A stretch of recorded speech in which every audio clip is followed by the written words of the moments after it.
Hi everyone, and welcome to the video presentation for Module 22. This is more on second species counterpoint. So in this short module, we'll just be doing more second species counterpoint examples. So let's start with a little review of the harmony and rhythm in second species counterpoint. First thing to remember is that in the first measure, you'll always start with a half rest and then a half note, that is a consonance. And of course, we end on a whole note. I don't know if I've made that explicit, but we always end on a whole note.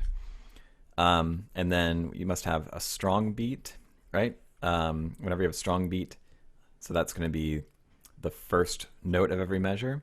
That must be a consonance. Okay. Weak beats, which are the second note of the measure, can be a consonance or a dissonance.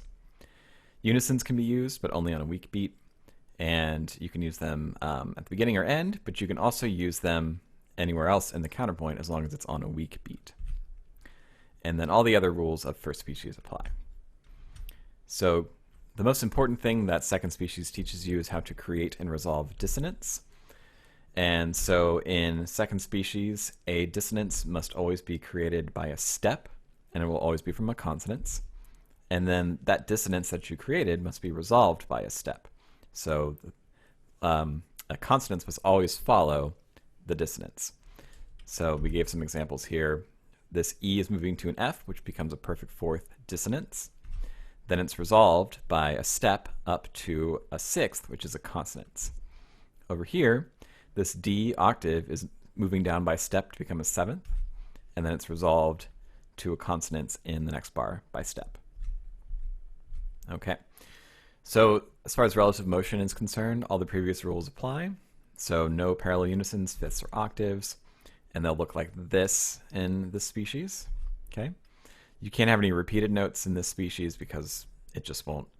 We have too many notes to deal with, so repeating notes is kind of like a waste of time, and it kind of makes it sound like a different species, which we'll talk about later. The cadence should always have contrary motion by step, just like before, and we should avoid accented parallel octaves and accented parallel unisons, which we've talked about. That's the middle example there. And then we should also avoid, or we don't have to avoid, accented fifths, which we have in that second measure, that third example there. Okay, so those are actually okay. All right, and then across the bar line, you want to avoid having leaps larger than a perfect fourth. So that's all the rules for a second species counterpoint.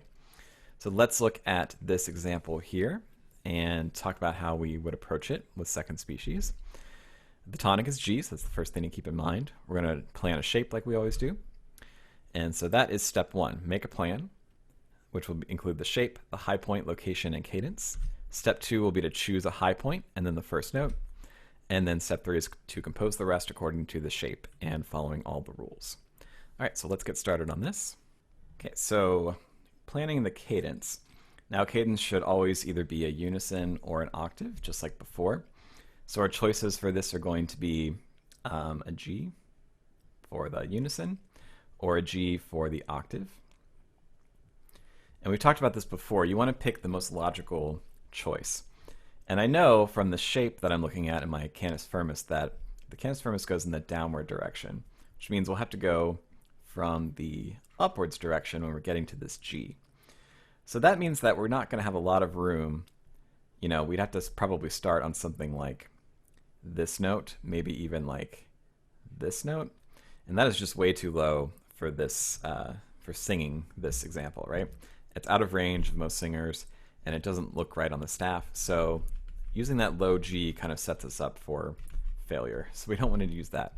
So let's not use that low G. Let's plan on having that high G be our cadence.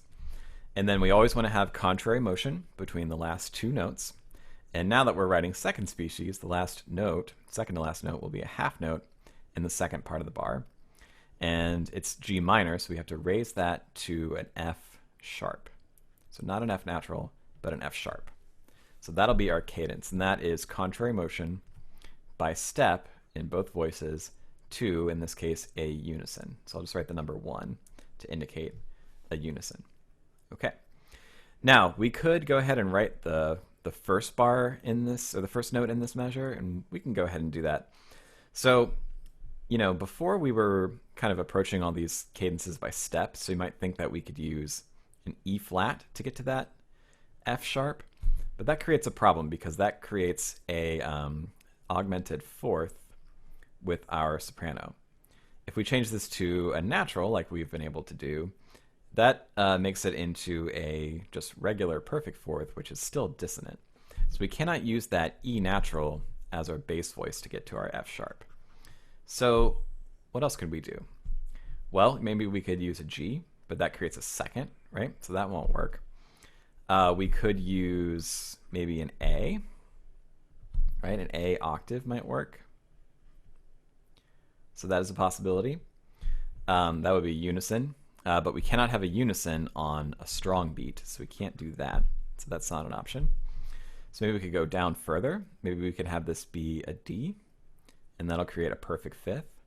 So that might be the best option. Let's stick with that for now. We'll still have a fifth, which is a small leap up to the F sharp, which creates a third with our A, leading to our unison cadence.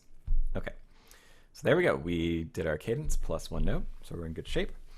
Now we want to plan on our high point, and we don't want our high point to be anywhere near our high point in our canus firmus. We want it to probably be after in this case.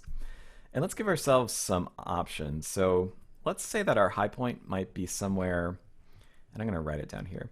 High point is going to be somewhere in this area. So this will give us a little bit more flexibility as far as like adjusting our high point. We'll be somewhere around this area, okay? So we have our high point planned, our cadence written. Now we want to plan out our shape. So our shape for our canus firmus seems to go in the upwards direction to the high point, and then in the downwards direction here with, you know, a little bit of a little step down and leap up. It's generally going up. So we want to start off by going down to create contrary motion. So we'll go down for as long as we can, but then we have to eventually go back in the upwards direction to get to our high point. So we'll go down to create contrary motion, then go back up eventually to get to our high point around here. And we'll kind of give us a little flat line here to kind of decide where we want our high point to go. Then we have to, again, go in the downward direction to get us low enough to approach our cadence with that contrary motion that we've already written. So our general shape will look something like this, starting downward, turning around, and then getting to our high point around these measures.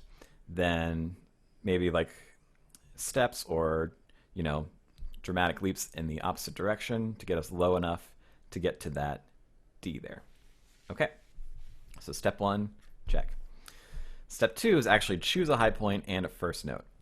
Well, let's start with the first note. So first thing to do is draw in a half rest, because that's always the first thing we write in second species. Then we don't really have much choice. So again, we want to go in the downward direction. And since this is the lower voice, the only interval we can start with is going to be an octave. The only note we can start on is the note G. And so this low G, you know, again, that's going to be way too low for what we can do with this clef here. So let's start on the high G to give us some room to go in the downward direction. All right, so we're going to start on a unison. Go ahead and write that number in there. Okay, so we got that. Now the high point, again, we're just going to kind of pick some notes that we might be able to go to. They all have to be higher than G since we're starting on G and ending on G. So one possibility would be to have our high point on a B flat, right? Which could go in that measure. It could go on the second beat of this measure since it's a unison. We could also pick an A over here maybe. We could also pick a C, which could go there. We could pick a D for this measure. That would be a unison as well. So those are all possibilities. Yeah, that's about it. We can't really, there's no other possibilities in that area. So those are kind of some aiming points we can choose for a high point. Okay, so step two, kind of done. Now we want to compose the rest according to the shape. So start at the beginning again. I always like to start by step if I can. So if I stepped down to an F, would that create a consonance? Yes, that would create a consonance sixth. So we're good. All right, so far we have this.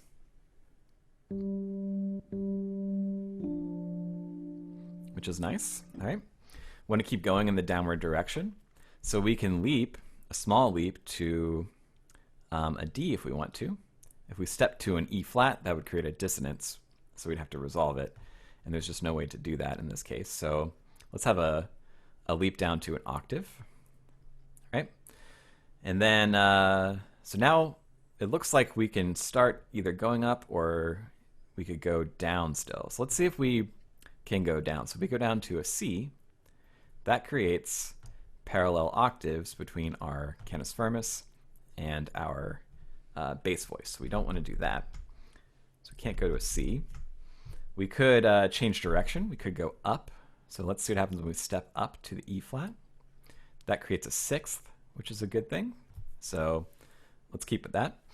And now we could keep on stepping in the upwards direction. So if we write an F, that creates a fifth, which are C, which is good. Then if we stepped up one more, this creates a sixth with our E flat, which is good. Then if we step up one more, okay, now we have a augmented fifth, which is a dissonance, but that's okay because it is on a weak beat. So that's fine, we can keep that. Now we do have to resolve that correctly. Dissonance always has to resolve, so the next note we'd have to pick would be a B flat or a G. And since we want to go in the upwards direction, let's make it a B flat. So now that resolves to a third. So we had a sixth consonance, a augmented fifth dissonance, resolving to a third consonance. All right, sounds like music. Okay, so that's great. So now we've ended up on this B flat. So that could be our high point if we wanted it to be. We probably, you know, we could maybe leap to that D as a high point, but let's see what happens when we do that. So after we do that, we would have to go to a note that is lower than that B flat. So we'd have to go to a G probably. And that is possible, you can do that. But it does give us a leap of a fifth over a bar line. So in this case, following that rule, we cannot do that. So let's not do that. So we might be stuck on this B. So let's try to get away from the B if we can. So what we could do is maybe have a leap here, since we've got all steps up to this point, except at the beginning. So let's leap down to maybe something that harmonizes with that D, like an F. Okay. And that F is going to be a sixth. Then we will step up from that F to a G, which is now a third. Okay. And all right, so now we've gotten to a high point, and I think we've decided that our high point is going to be really early on this B flat. And that's fine, we can do that. So let's get rid of these other high point possibilities. All right, so now we want to start going in the downward direction because we need to get below that D in order to create that contrary motion at the end. So we could start by stepping in the downward direction and see what happens when we do that. So that creates a fourth, which is a dissonance, which is okay because it's on a weak beat, but it needs to be resolved by step, and we can resolve it by step to an E flat, which is a sixth. Okay, and then we could step down to a D if we wanted to, which would make this a seventh, but we'd have to resolve that by step to a consonance. So we could step up to an E flat if we wanted to. So that's definitely possible. And then we could move that down to a D, but we can't do that because we can't repeat notes. We could go down to a C, but that would be a seventh, and you can't leap to a seventh, so we can't do that. So we're a little stuck. So whenever you're kind of stuck, let's erase this and go back. So maybe we go back to where that seventh was and choose a different note. And so let's see what happens when we change direction and go a step up first. So that creates a fifth. And now that we're on a consonance, we can leap from that. So maybe we leap down to a D here, which creates a sixth. And then we step down to our C, which is a seventh again. And then we can resolve that up by step, getting to that fifth. And there's our completed counterpoint. So let's listen to see how this worked out.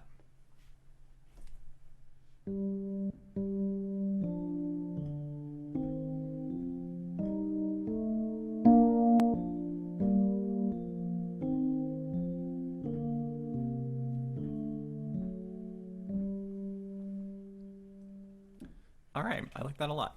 A nice shape.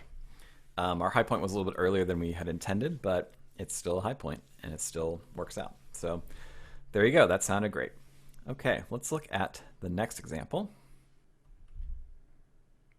All right, so this one is in the key of A, our tonic is A. And again, we're gonna do the same thing, make a plan, choose a high point at first note, and then compose the rest. So let's listen to this Canis Firmus first to remind us what it sounds like.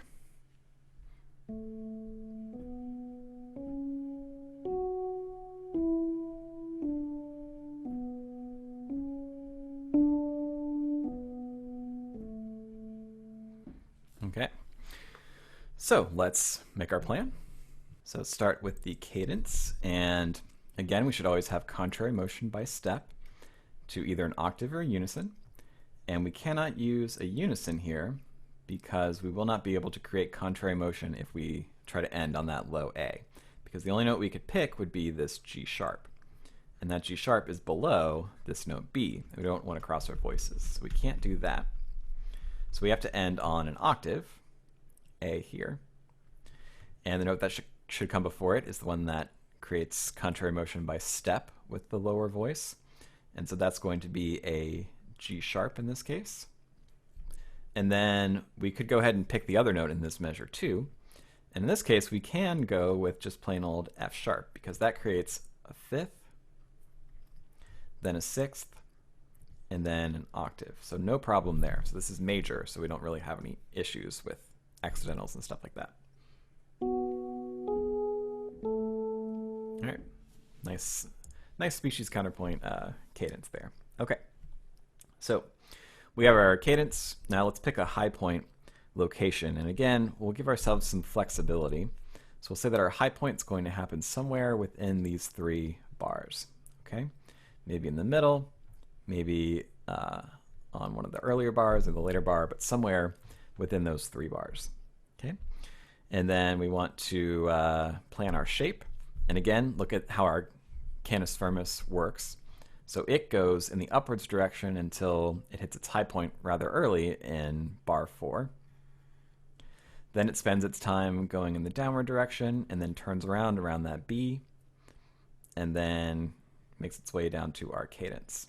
Okay, and so then we want our shape to kind of be the opposite of that if we can.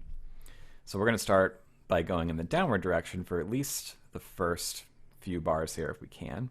So starting downwards, but then we really have to turn around eventually and get back up to our high point around those three bars. Okay, so we're going to have some kind of similar motion in here since they're both going in this direction. So we'll have to be prepared to handle that. Okay, and then again, we need to quickly get lower from that high point so we can get low enough to create our contrary motion at our cadence. So our shape for our counterpoint will look something like this. Okay, so shape, high point, location, and cadence, check. Then step 2, choose a high point and first note. Let's start with the first note, so give ourselves that half rest like we always do. Now we are able to start on an octave or a fifth if we want to, or a unison. Again, we probably don't want to start on this unison because then if we wanted to go downwards, we don't have any room to do that. We haven't started on a fifth before, so let's see what happens when we do that. So let's start on a fifth this time. So we'll start off with a fifth between our Canis Firmus and our counterpoint we're going to write. Okay, we'll see what happens. All right, now over here with our high point, we could look at the middle here, and the highest note we could choose that's still within the range would be this note D, because that would be a tenth with the B. And that's as far apart as we can get with this kind of writing. Okay, so that's a possibility. We could do that. Remember, you could also have some dissonances too. So you could have maybe a C sharp here for our high point if we didn't want to use the D. And then let's see, we could also maybe use the C sharp here if we wanted to. I'm just kind of throwing out possibilities. Over here with this D, we could have a high point C sharp on the second beat there if we wanted to. This B could also be our high point, something like that if we wanted to. All right, so those are all kind of the possibilities of notes that are higher than what we have already. That could also be high points here. Oh, I guess another one would be like this B here if we wanted to, because that's still higher than that A. So those are some possibilities for our high point. So we'll pick one once we get there. All right, so step 2, check. And now we want to compose the rest according to the shape. So our shape tells us we want to start by going down. So let's try to step down and see what happens. So from that E, we could step down to a D, and that is a consonance on a strong beat, so that'll be a third, so that would work. Okay. Now, since we started so low, we can't really keep going down, so we're going to have to turn around. So, you know, we could step down, which would create a second, which is allowed on an offbeat, but then we have to resolve that somehow by step. If we go by step, that either creates a second with the B there, or it creates a second with the D. So that won't work, which means that that C sharp will not work either. Okay? So we're going to have to maybe go upwards and then back down. So remember, this is just a general plan. So if we can create an upwards motion and then go down, it's still going to be contrary motion with our canis firmus. So maybe we could leap up to an F sharp. That would create a fifth with our canis firmus. And then we create our contrary motion by stepping down to an E. And that creates a third with our C sharp. Okay, so that might sound nice. Let's see.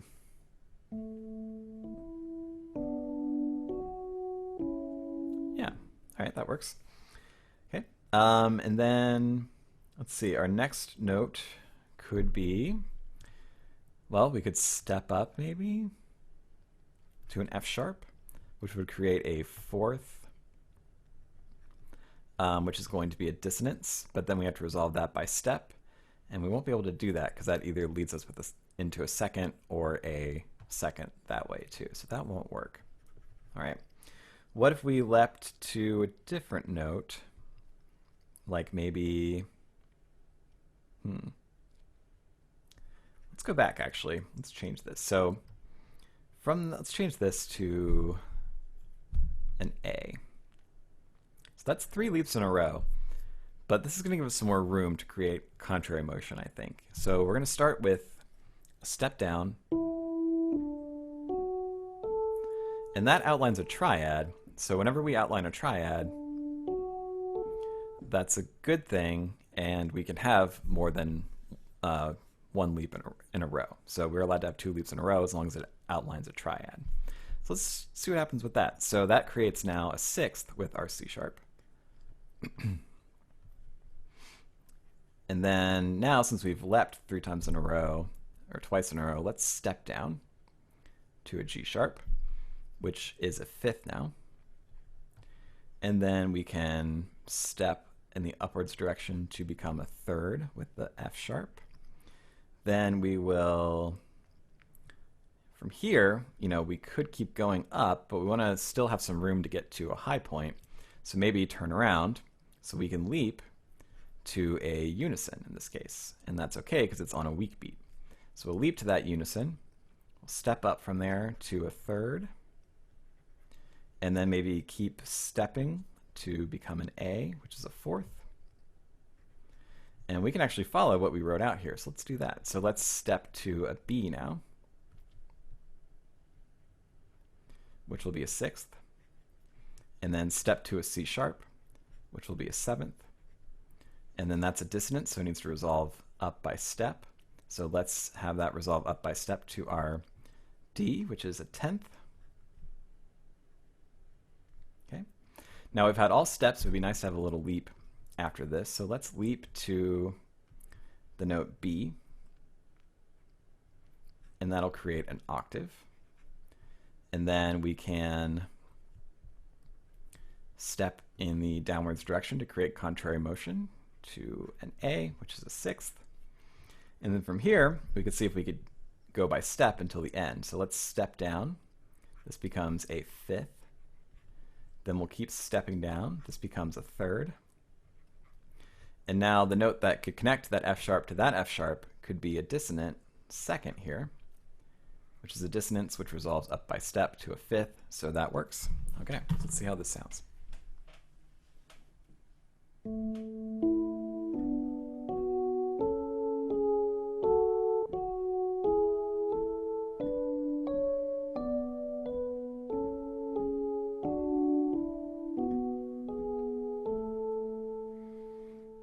I like that a lot. Let's play it one more time.